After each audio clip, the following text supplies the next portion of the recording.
آپ ویڈیو ضرور اپلوڈ کریں لیکن میرا کمپیریزن کسی عالم کے ساتھ نہ کروائیں.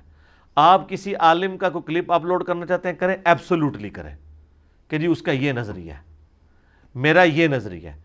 ایک کرنا ادھر سے یہ چلانا ادھر سے وہ چلانا اور ان علماء کا لے کے آنا, پھر میرے لیے امتحان بن جائے گا کہ میں پکڑ کے ان علماء کے خلاف کلپ بنانا شروع کر دوں. اب کئی لوگوں نے جی وہ زبیر زئی صاحب یہ کہتے تھے, انجینئر صاحب یہ کہتے ہیں جی, وہ جی گامدی صاحب یہ کہتے ہیں جی, انجینئر صاحب تو اس کے مقابلے پہ یہ کہتے ہیں جی, وہ جی مولانا ساق صاحب کا تو یہ نظریہ تھا, انجینئر صاحب کا یہ ہے. سر میرا جو نظریہ ہے وہ عقائد و نظریات کے ساتھ میں نے دلائل کی روشنی میں سامنے رکھ دیا ہے. اگر آپ کو پسند ہے آپ لے لیں, نہیں پسند نہ لیں, لیکن بال کی کھال نہ اتاریں. پچھلے دنوں آپ نے دیکھا ہے قادیانیوں کے حوالے سے کتنا ہنگامہ لوگوں نے کھڑا کیا ہوا تھا میرے حوالے سے کہ جی یہ قادیانیوں کے لیے نرم گوشہ رکھتا ہے. میں غامدی صاحب والی بات کروں گا کہ میں دنیا پہ بسنے والے ہر اس شخص کے لیے نرم گوشہ رکھتا ہوں جسے موت نہیں آئی. میرے پیغمبر نے مجھے یہی سکھایا کہ مرنے سے پہلے ترمذی کی حدیث ہے موت کے غرغرے سے پہلے توبہ قبول ہے. تو میں تو دائی ہوں, میں ہر اس شخص کے ساتھ نرم گوشہ رکھوں گا کہ جس کے اندر تھوڑی سی دین کی تڑپ موجود ہے. ہاں میں اس کے عقائد اور نظریات کے ساتھ ضرور نفرت کر سکتا ہوں, ایز اے ہیومن بینگ میں کسی کے ساتھ نفرت نہیں کر سکتا. آپ دیکھیں اب اس بات کے اوپر بحث کرنا کہ جی انجینئر صاحب کا قادیانیوں کے بارے میں کیا موقف ہے, وہ نرم گوشہ رکھتے ہیں. جب میں نے قادیانیوں کو کافر ڈکلیئر کر دیا اب پیچھے کیا نرم گوشہ رہ گیا؟ آپ کہتے ہیں جی آپ اس کو کافر کہہ رہے ہیں تو آپ کہتے ہیں وہ 6 اور 7ویں گھاٹی کے درمیان ہوگا, جبکہ میرے نزدیک وہ 7ویں گھاٹی میں ہوگا. یار ایک اور بندہ آ جاتا ہے وہ کہتا ہے نہیں قادیانی میرے نزدیک جو ہے دوزخ کی پہلی گھاٹی میں ہوگا. اینڈ رزلٹ تو سیم ہے, سارے دوزخ ہی مان رہے ہیں. یہ جزیات ہے نا, یہ وہی ہے جی صحابہ کہف کے کتے کا رنگ جو ہے کالا تھا یا سرخ تھا, لڑتے رہو تو آ کے منگول تو چک کے پرے سٹن گے. بغداد کی سلطنت انہوں نے اٹھائی ہے تو اس وقت مولوی یہی ویسے کر رہے تھے نا کہ صحابہ کہف کے کتے کا رنگ کیا تھا. منگولا نے کہا تو ہم دسنے کہڑا رنگ سی, تہاڈا بھی رنگ بھنگ پانے ہیں. تہاڈی کتاباں نو پہلے دجلے سٹ کے دجلہ نو کالا کریں گے, پھر تہاڈے خون نال دجلہ نو ریڈ کریں گے. اور تمہیں پتہ لگ جائے بھی کالا بھی رنگ کیتا جائے تو ریڈ بھی کر دیتا جائے. سامو یہی کچھ ہوا ہے نا. اس طرح کے جب ایشوز آ رہے ہوتے ہیں نا, میرے اوپر کلپ کو بناتے ہیں نا, مہربانی کیا کریں میرے اوپر, مجھے آزمائش میں نہ ڈالیں. یہ قادیانیوں کے حوالے سے بھی کچھ لوگوں نے بڑا فتنہ کھڑا کیا اور وہ ایکسپیکٹ کر رہے تھے میں اس کے اوپر بولوں گا. مجھے ضرورت نہیں میرے بھائی, میں نے اپنا موقف دے دیا. اگر آپ اس موقف کے ساتھ ایگری نہیں کرتے تو آپ کا رائٹ ہے, لیکن اس کے اوپر کسی شخص کے بارے میں یہ کہنا کہ وہ قادیانی نواز ہو گیا یا وہ شخص یہود و نصارہ کا ایجنٹ ہے, یہ بات بالکل غلط ہے. جب میں ان کو کافر سمجھتا ہوں بات ختم ہوگی. اب باقی چیزیں ثانوی ہو گئی ہیں. آپ سمجھتے ہیں نہیں وہ یہ ہیں, وہ ہم ان کو مرتد سمجھتے ہیں یا زندیق سمجھتے ہیں, تو میرے بھائی آپ کی زندگیاں حرام ہونی چاہیے. جائیں فیض آباد میں جا کے دھرنا دیں اور آئین پاکستان میں چینج کروا کے ان کو زندیق یا مرتد ڈکلیئر کریں, اور اس کے بعد جو مرتد کا حکم ہے ان کے اوپر لگائیں. جب ہم یہ بات کرتے ہیں وہ کہتے ہیں نہیں حکومت کا کام ہے, حکومت تو نہیں کر رہی. تو آپ کیا کر رہے ہیں؟ یہ آپ کے لاکھوں علماء اور ہزاروں مدارس اور ان کے ملینز آف سٹوڈنٹ, یہ ہم نے جو ہے وہ مطلب اس لیے پالے ہوئے کہ ہم ان کو روٹیاں کھلائیں گے کہ یہ مرتدین اور زندیقوں کو مارتے نہیں ہیں. تو ہم تو ان کو مرتد اور زندیق نہیں سمجھ رہے نا, اس لیے ہم پریکٹیکلی ان کے اوپر ایگزیکیوشن بھی نہیں کر رہے ہیں. ہم ان کو کافر سمجھ رہے ہیں اور دعوت حق ان کے سامنے رکھ رہے ہیں. آپ اگر یہ سمجھتے ہیں تو آئیں, دنیا اہل حق سے خالی ہو چکی ہے, کوئی ایک بندہ بھی نہیں جو سامنے آ کے اس سسٹم کو چیلنج کرے. اور کیسے کریں؟ ان کے بڑے بزرگوں نے تو ان کو غیر مسلم اقلیت مانا ہوا ہے آئین پاکستان کے اندر, انہوں نے تو نہیں اس وقت مرتد اور زندیق ان کو ڈکلیئر کروایا. اور پھر دیکھیں جناب وہ کئی دکانوں کے بعد لکھا ہوتا ہے کہ جی یہاں قادیانیوں کے ساتھ لین دین منع ہے.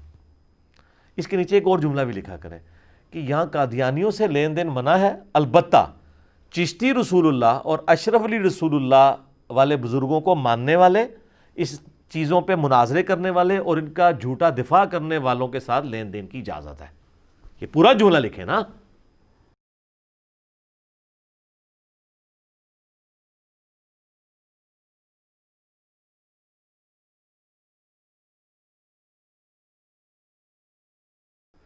اچھا کہتے ہیں جناب وہ ان چیزوں سے نا قادیانیت کو سپورٹ ملتی ہے, تو سر فوراً سپورٹ ختم کریں. فوراً سے پہلے آپ آ کے ایک علماء کی کانفرنس بلائیں. ٹھیک ہے, مجھے یہاں پہ ہماری اکیڈمی میں اگلے دن طاہر اشرفی صاحب کا فون آیا کہ جی وہ پہلے یہ لوگ تو ہمیں کسی کھاتے میں نہیں مانتے تھے، نہ اس کا کوئی مدرسہ، نہ اس کے کوئی اسٹوڈنٹ، نہ اس کی کوئی مسجد، اس کی کیا اوقات ہے. تو انہوں نے یہاں رابطہ کیا جی. وہ چونکہ سوشل میڈیا کے اوپر انجینئر صاحب کی اتنی فین فالوئنگ ہے، ہم چاہتے ہیں کہ انجینئر صاحب جو ہے کوئی اتحاد امت کے لیے کام کریں، حالانکہ ہم تو پہلے کر رہے ہیں. خیر بار عید کے موقع پہ میری ان سے 15 منٹ کی آلموسٹ فون پہ بات ہوئی. میں نے کہا سر ہم تو یہی کام کر رہے ہیں. تو کہتے ہیں نہیں میں نے وہ آپ کے اوپر FIR والا، میں نے نہیں ان کو کہا کہ آپ نے کلپ کیوں بنایا تھا، میں نے ان کو اس کے اوپر نہیں، یعنی ایک چیز پہ شرمندہ کرنے والی بات نہیں. میں نے کہا آپ نے میری ویڈیوز دیکھی؟ کہتے نہیں میں نے اب دیکھنی شروع کی ہیں، تو مطلب مجھے اندازہ ہوا ہے کہ آپ بھی اس مشن کو لے کے چل رہے ہیں، تو ہم اس کو آرگنائز طریقے سے علماء کی کانفرنس بلاتے ہیں. میں نے کہا جی بلائیں، بیٹھ جائیں گے. اگر آپ لوگوں نے صلح حدیبیہ کرنی ہے، میں ایز اے پاور تسلیم کر لیا ہے، ورنہ ابھی تک تو آپ کہتے تھے آپ کی تو کوئی بات ہی نہیں ہے. تو صلح حدیبیہ ہی ہو رہی ہے نا، ٹھیک ہے نا، وہ ایکسیپٹ کر لیا. صلح حدیبیہ کے بعد فتح مکہ ہونی ہے انشاءاللہ تعالیٰ، یہ ذہن میں رکھیے گا. اور اس کے بعد قادسیہ اور یرموک بھی ہونی ہے، یہ بھی آپ نے ذہن میں رکھنا ہے. تو ٹھیک ہے ہم تیار ہیں بیٹھنے کے لیے، کریں، لیکن ہمیں سنگل آؤٹ نہ کریں. طارق جمیل صاحب بھی بیٹھیں، الیاس قادری صاحب بیٹھیں، طارق قادری صاحب بیٹھیں، غامدی صاحب بیٹھیں، امین شہیدی صاحب بیٹھیں، ٹھیک ہے جی، یہ سارے بڑے بڑے ہر فرقے کے علماء بیٹھیں. ہم بھی بیچ میں بیٹھ جائیں گے، ٹھیک ہے، جو ہمارے ذمہ جو خدمت لگائیں گے ہم پوری کریں گے. تو ہم آپ سے پھر بھی وہاں پہ بھی یہی ڈیمانڈ کریں گے کہ اپنی کتابوں سے یہ کلمے نکالیں. یہ کہتے ہیں نا قادیانیوں کو سپورٹ مل رہی ہے، یار میری وجہ سے نہیں سپورٹ مل رہی، سپورٹ مل رہی ہے آپ کے چھاپنے کی وجہ سے اور آپ کی ان کے دفاع کرنے کی وجہ سے. اور اگر کہتے ہیں نہیں نہیں وہ اصل میں نہ آپ نے آزمائش میں ڈال دیا ہے، نہ ہم بزرگوں کو بچا سکتے ہیں، نہ نکال سکتے ہیں، تو یہ آپ کو عبارتیں نکالنی نہیں چاہیے تھی. تو یار یہ عبارتیں میں نے تو نہیں نکالی ہیں. بریلوی کا بچہ جب دودھ پی رہا ہوتا ہے نا، اس کی ماں اس کو ساتھ یہ بھی سکھا رہی ہوتی ہے کہ اشرف علی تھانوی نے اشرف علی رسول اللہ پڑھوایا تھا. ہاں یہ بات ہے کہ بھی دیوبندیوں کی مائیں نہیں اپنے بچوں کو چشتی رسول اللہ سکھاتی تھی، وہ ہماری وجہ سے ہوا ہے. لیکن آدھا کام تو پہلے سے تھا. میرے آنے سے دنیا میں اعلیٰ حضرت کے نامکمل مشن کی تکمیل ہو گئی ہے. انہوں نے ایک سائڈ کی باتیں اسام الرمین میں رکھی تھی اور جواب میں المہند علی المفند آئی تھی. اب المہندس یعنی انجینئر علی المفندین، اتنے سارے وہ سٹھیاؤں کے اوپر، کیونکہ المفند وہ خود ہی انہوں نے یوز کیا نا. تو میں نے مطلب کوئی اس میں نہیں، وہ کہتے ہیں جناب آ کے جی سپورٹ کر دیا، اور سپورٹ وہ یہ کہہ رہے ہوتے ہیں سپورٹ فوراً کھینچ لیں آپ سارے علماء اکٹھے ہوں. جس طرح آپ لوگ رمضان نشریات میں افطاریاں کرنے کے لیے اور الیکشنوں کے اندر سیٹیں جیتنے کے لیے اکٹھے ہوتے ہیں، فوراً میٹنگ کال کریں، مجھے بھی بلا لیں اور کہ ہاں جی انجینئر صاحب بیٹھو، اور یہ ہم مشترکہ اعلامیہ جاری کر رہے ہیں کہ چشتی رسول اللہ چھاپنے والے، اس کا سپورٹ کرنے والے، اس کے لکھنے والے، اس کا دفاع کرنے والے سب کے سب گستاخ ہیں اور یہ بدترین لوگ ہیں، ہم ان سے اعلان برات کرتے ہیں. تو میں اس کلپ کو ریکارڈ کروں گا، چشتی رسول اللہ کلپ ڈیلیٹ کر دوں گا، اپنے والا آپ والا چڑھا دوں گا. کتنا آسان ہے. اشرف علی رسول اللہ کے اوپر بھی یہی کریں جو بریلوی 100 سال سے کروڑوں بریلوی چیخ رہے ہیں کہ یہ گستاخانہ ہے. الامداد رسالہ، مزے کی بات ہے یہ رسالہ چھاپ بھی بریلوی رہے ہیں، آپ کو پتہ ہے، اس لیے کہ یہ کتاب نہیں تھی، یہ ماہانہ میگزین تھا. ماہانہ میگزین تو ایک ہی دفعہ وہ 1326 ہجری کے اندر چھپ گیا، بار بار تو نہیں چھپتا نا، وہ تو ماہانہ نکلتا ہے نا. اگر آپ کہیں کہ جی 8 سے 100 سال پہلے کوئی اخبار چھپی تھی تو وہ اخبار روزانہ تو نہیں 100 سال تک چھپتی رہے گی. وہ ایک بار رسالہ چھپا ختم ہو گیا، تو وہ ختم ہوتا تھا تو بریلویت وہ انہوں نے کیا کیا، انہوں نے وہ رسالہ چھاپنا شروع کر دی. ابھی بھی آپ کو جتنے ورژن ملیں گے بریلوی چھاپ رہے ہیں، ورنہ وہ تو منتھلی تھا، یہ کتاب نہیں تھی اشرف علی تھانوی کی. جس طرح حفظ الایمان کے اندر اس نے گستاخانہ عبارتیں لکھی ہیں تو وہ عبارت ہے نا، یہ ایک رسالہ تھا، وہ ایک ہی اس مہینے میں سفر کے مہینے میں چھپا ختم ہو گیا. انہیں کہ نہیں ایسی دوبارہ چھاپاں گے. تو مجھے بتائیں یہ بار بار جو چھاپ رہے ہیں گستاخانہ چیزوں کو، تو یہ کیا کہیں گے نہیں جی وہ نقل کفر نہ باشد، ہم اس لیے نہیں چھاپ رہے کہ ہم گستاخی کر رہے ہیں، ہم یہ بتانا چاہ رہے ہیں انہوں نے گستاخی کی ہے. تو سر جب ہم قرآن سے آپ کو بتاتے ہیں کہ یہود و نصارہ نبی علیہ السلام کو جادوگر کہتے تھے نعوذ باللہ، مجنون کہتے تھے نعوذ باللہ، کہتے تھے اس کے اوپر آسیب کا سایہ ہے، کہتے تھے یہ اگلے لوگوں کی سٹوریاں پڑھتا ہے، ایک اجمی غلام ہے جو اس کو یہ پڑھاتا ہے صبح و شام، یہ سب گستاخانہ باتیں جو کافر کرتے تھے نبی علیہ السلام کے بارے میں. جب میں اس کو ریپیٹ کرتا ہوں یہ میرا کلپ بنا دیتے ہیں، کہتے ہیں نبی علیہ السلام کو کیا کہہ رہا ہے، اور اپنے بارے میں ان کا ایٹیچیوڈ کیا ہوتا ہے کہ یہ الامداد رسالہ بریلوی چھاپ رہے ہیں. تو ان کو کہیں جس میں گستاخانہ یہ بات لکھی آپ چھاپ رہے کیوں ہیں؟ وہ کہتے ہیں ہم اس لیے نہیں چھاپ رہے کہ ہم اسے آن کرتے ہیں، اس لیے تاکہ پبلک کو بتائیں گے یہ گستاخ ہیں. تو سر چشتی رسول اللہ پھر کیوں چھاپ رہے ہیں ہشت بہشت؟ وہ تو آپ عقیدہ پیش کر رہے ہیں نا، اس لیے تو نہیں چھاپ رہے کہ آپ چھاپ کے کہیں گے یہ غلط ہے، وہ تو نہیں آپ کہہ رہے. تو ہم اپنی ویڈیوز ڈیلیٹ کرنے کے لیے تیار ہیں. آپ لوگ یہ کہ کلپ مجھے بنا کے دے دیں تو قادیانیوں کو سپورٹ ملنا بند ہو جائے گی. یہ آپ نے قادیانیوں کو خود سپورٹ فراہم کی ہوئی ہے. جب تو کسی قادیانی سے ملتا ہے تو گنبد خضرا میں رسول اللہ کا دل دکھتا ہے. سر اس کے نیچے ایک اور جملہ لکھیں, جب تو حشت بہشت میں چشتی رسول اللہ چھاپنے والے فرقے اور ان کے بزرگوں کے کسی ماننے والے اور ان عبارتوں کا دفاع کرنے والے اور ان عبارتوں کو ننگا کرنے والے انجینئر محمد علی مرزا کے خلاف بھونکنے والے سے ملتا ہے تو رسول اللہ کا دل دکھتا ہے. یہ بھی لکھنا تھلے. اور جب تو الامداد رسالے میں اشرف علی تھانوی رسول اللہ کا دفاع کرنے والے اور اس کے اوپر مناظرے کرنے والے سے اور اس کے خلاف بولنے والے پر بھونکنے والے سے ملتا ہے تو رسول اللہ کا دل دکھتا ہے. اے نہیں تھلے لکھا ہوا, اے بھی لکھنا, پورے جملے لکھنا, پوری گال لکھ.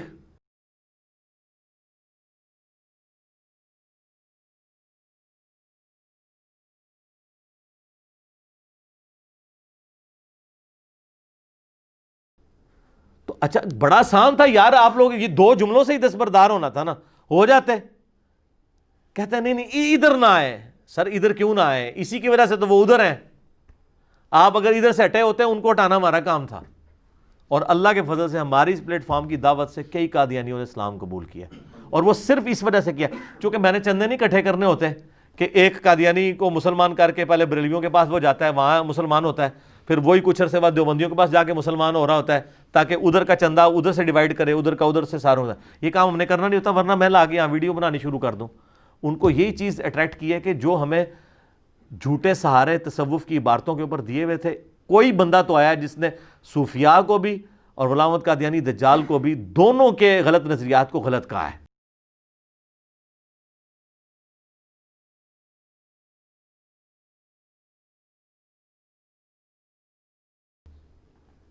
یہ چیز نے لوگوں کو اٹریکٹ کیا. اگر آپ نہیں کریں گے تو میرے بھائی اب تو پڑھی لکھی دنیا ہے. اب یہ جو آپ کی بھیڑ بکری ہیں وہ تو آہستہ یہ آلموسٹ ختم ہونے والی ہیں. 50 60 سال کی تو ہو چکے ہیں ان کے بھیڑ بکریاں جو ہے. اب تو جو آگے نوجوان نسل ہے وہ تو یوٹیوب کو دیکھتی ہے اور اپنی عقل بھی استعمال کرتی ہے. تو آپ کی اولادیں تو یہ بات نہیں قبول کریں گی. تو آپ کر لیں جس طرح وہ کہندے نے خادم رضوی صاحب, پیڑ پا کے ویکھ لو. تو پیڑ پا لے, ایسی علمی پیڑ پایا ہے, آ جاؤ تسی بھی اپنا مقدمہ رکھو, میں بھی رکھنا. ان باتوں کو جھگڑا بنانا, اس طرح کی چھوٹی چھوٹی نٹی گریٹیز کو پکڑنا اور پھر اس کو ہنگامہ کھڑا کرنا, میں اس میں بہت لیول تک آگے جا سکتا ہوں, لیکن میں ان اٹینڈڈ ان چیزوں کو چھوڑتا ہوں اس لیے کہ بھئی اصولی باتوں کو طے کریں. آپ چھوٹی چھوٹی نٹی گریٹیز پکڑیں گے تو یقین کریں پھر معاملات بہت دور تک جائیں گے. ٹھیک ہے, پھر کوئی بندہ بچے گا نہیں. پھر میں ہر ایک چیز کا کریٹیکل انالیسس کروں گا, قرآن و سنت کی روشنی میں رکھوں گا, اور پھر ہو سکتا ہے کہ میں ان شخصیات کے اوپر بھی بات کروں جن کے لیے میں احترام کا رشتہ رکھتا ہوں. پھر میں اس چیز کا لحاظ نہیں کروں گا, ان کو سنگل آؤٹ پھر میں اس طریقے سے کروں گا. لیکن چونکہ میں آلریڈی کشف الہام کے بارے میں جو میرا موقف ہے کتاب و سنت کے دلائل کی روشنی میں وہ موجود ہے, وہ آپ دیکھ لیں تو آپ کو پتہ چل جائے گا کیا صورتحال ہے. تو باقی جن کا زیادہ عشق رسول تڑپتا ہے نا, تو وہ آئیں, تو اگر زندیق یا مرتد کا حکم لگاتے ہیں تو اسے ایگزیکیوٹ کریں, اور اگر کہتے ہیں ہمارے ہاتھ میں سلطہ نہیں ہے, حکومت نہیں ہے, ہم ایگزیکیوٹ نہیں کر سکتے, تو آئیں دھرنا دیں اور گورنمنٹ سے یہ چینج کروائیں, شکت میں اس میں تبدیلی کروائیں. میرے پیچھے کیوں پڑے ہوئے ہو؟ میرا تو کوئی لینا دینا نہیں ہے. جب میں نے کہہ دیا کافر تو بات ختم. لیکن یہ کہتے ہیں کہ جی ان کو تو کافر کہہ رہے ہیں نا, ہماروں کی جو غلطیاں نا ان کو بھی کسی طریقے کہہ دے ٹھیک ہے. یہ میں کیسے کہہ دوں؟ میں نے اللہ کو جواب نہیں دینا, میں نے قیامت الدین نبی صلی اللہ علیہ وآلہ وسلم کا سامنا نہیں کرنا. مجھے تو اپنی قبر و آخرت کی فکر ہے, آپ لوگوں کو تو نہیں ہے. تو آپ لوگوں کو تو لگ پتہ جائے گا نا آگے جا کے اس طرح کی 2 نمبری کا. ویسے تو ادھر ہی جتنی ذلت اور خواری ان کو کاٹنی پڑ رہی ہے وہ آپ دیکھ رہے ہیں کہ سارے ایک ہوئے میں. تو اچھا یہ باتیں میں کوئی کسی سے ہمدردی کی بھیک مانگنے کے لیے نہیں کر رہا. واللہ مجھے تو مزہ ہی اب آ رہا ہے میچ کھیلنے کا. میں تو چاہتا تھا کہ میں اس کو ٹاپک بنواؤں کہ ہر جگہ یہ چیز ڈسکس ہو. میرا تو مقصد پورا ہو گیا, کیونکہ اب جو ڈسکس ہو رہی ہے نا اسی میں ہماری جیت ہے. لوگ خود ہی لانتے بھیج رہے ہیں ان کے اوپر. ان کا یہ تھا کہ یہ ٹاپک ڈسکس ہی نہ ہو, مٹی پڑی رہے. اب چونکہ ڈسکس ہو رہا ہے تو ڈسکس ہونے سے کھل کھل کے سامنے آ رہا ہے. اب جب میں نے یہ چیز ہائی لائٹ کر دی ہے کہ حسام الارمین کے اندر اعلیٰ حضرت نے 1905 میں علماء دیوبند پہ کفر کا فتویٰ لگا کے انہوں نے رشید احمد گنگوئی اور اشرف علی تھانوی کو قادیانیوں کا دم چلاکا ہے. جب اعلیٰ حضرت کروڑوں بریلویوں کے امام دیوبندیوں کو قادیانیت کا آف شوٹ سمجھتے ہیں تو پیچھے تو بات ہی ختم ہو گئی. پھر میں نے تو کوئی نئی بات نہیں کی ہے. یہ تو آپ آپس میں طے کریں نا کہ آپ میں سے کون قادیانیوں کی اولاد ہے. ہمارے لیے تو سارے برابر اس اعتبار سے ہوں گے کہ ہم تو غلام احمد قادیانی کو بھی دجال سمجھتے ہیں, چشتی رسول اللہ اور اشعری رسول اللہ کے اوپر بھی ہم عبارت کے اوپر کفریہ فتویٰ لگاتے ہیں. اگر کوئی سمجھتا ہے اس پہ اسلام کا فتویٰ لگاتا ہے تو آئے لگائے, پھر وہ جانے اور اللہ جانے اور عاشقان رسول جانے اور 295C جانے. تو ان کو پتہ ہے اس طرح نہیں ہوگا. تو ہم نے پوری کوشش کی ہے کہ پازیٹیولی چیزوں کو لے کے چلیں, جزیات کے اندر نہ پڑا کریں, اصولی بات لیا کریں اور ایسا اصول کھڑا کیا کریں جس کے اوپر آپ کھڑے رہ سکیں. جذبات کے اوپر اگر جائیں گے تو میرے جذبات بہت کچھ کہتے ہیں, میں نہیں کرتا وہ, اس لیے کہ میں اسے علمی طور پہ جسٹیفائی نہیں کر سکتا. آپ دیکھ لیں ایک زمانہ تھا سنیوں کو پٹی پڑھائی گئی تھی کہ جی شیعہ کیا ہیں, وہ کہتے ہیں یہ کافر ہیں. کیوں؟ صحابہ وہ گالیاں نکالتے ہیں. اب اللہ کے فضل سے کوئی سنی مولوی یہ جرت نہیں کرتا, کوئی ایک لے ہیں جو یہ جرت کر دے کہ صحابہ کو گالی دینے والا کافر ہے, کیونکہ ان کو پھر نیچے مسلم اور بخاری کی حدیثیں آنا شروع ہو جائیں گی کہ ہاں جی جناب یہ ان حدیثوں کے بارے میں آپ یہ تو ان لانتوں کے اور گالیاں نکالنے کے بانی تو یہ ہیں. اب وہ کہہ رہے ہیں نہیں جی وہ صحابہ کو گالی دینا فسق ہے, گناہ کبیرہ ہے, ایمان سلب ہو جانے کا اندیشہ ہے. اچھا جی آج کے 1400 سال کے بندے کا تو ایمان سلب ہو جانے کا اندیشہ ہے, اور جو اس زمانے میں مبارک زمانے میں ہوتے ہوئے یہ کام کر رہا ہے اس کا ایمان بڑھ جانے کا اندیشہ ہے. تو اس پہ آگے پھر سیکھ پا ہو جائیں گے. ٹھیک ہے, تو اسی لیے ڈسکشن کو علمی نہیں رہنے دینا چاہتے, یہ اس کو نہ اس میں دھاندلی کرنے کی کوشش کرتے. ٹھیک ہے کریں جناب, پیڑ پایا جی ساڈا بھی علمی پیڑ پہ ہے, ویکھو پھر کہ رزلٹ نکلتا ہے. تو انو اللہ نے تھوڑی زندگی دکھاتا ہے. کتنے بابے ملے ہیں, مجھے کئی بھائی ملتے ہیں جی ساڈے ابا جی انج کہندے نے جناب چولی چک کے یعنی میری نسل برباد کرتی تھی. میں کہا بالکل جی ابو جہل دی یاد تازہ ہوندی تواڈے ابا جی نوں ویکھ کے نا. ابو جہل بھی یہی کہندا سی کہ اے محمد صلی اللہ علیہ وآلہ وسلم کے بارے میں, اور وہ سورہ انفال میں آیا نا کہ اللہ آسمان سے پتھر کیوں نہیں برستے اگر یہ نبی سچا ہے اور ہم اس کی پیروی نہیں کر رہے. نعوذ باللہ اس کو ہلاک کر جس نے باپ کو بیٹے سے, بیٹے کو باپ سے جدا کیا. تو سر اے تواڈے والدین دی جڑی جھولیاں اٹھدیاں نے نا, تے اللہ بخشے تواڈے انہاں دے بزرگاں دے جڑے وڈے بزرگ نے ابو جہل صاحب, انہاں دی یاد تازہ ہوندی ہے جی, تے وڈے بزرگاں دی یاد تازہ ہوندی ہے. تو ٹھیک ہے اٹھائیں, یہ علم کی دنیا انشاءاللہ تعالیٰ اس میں سچائی کی جیت ہوگی. ٹھیک ہوگا.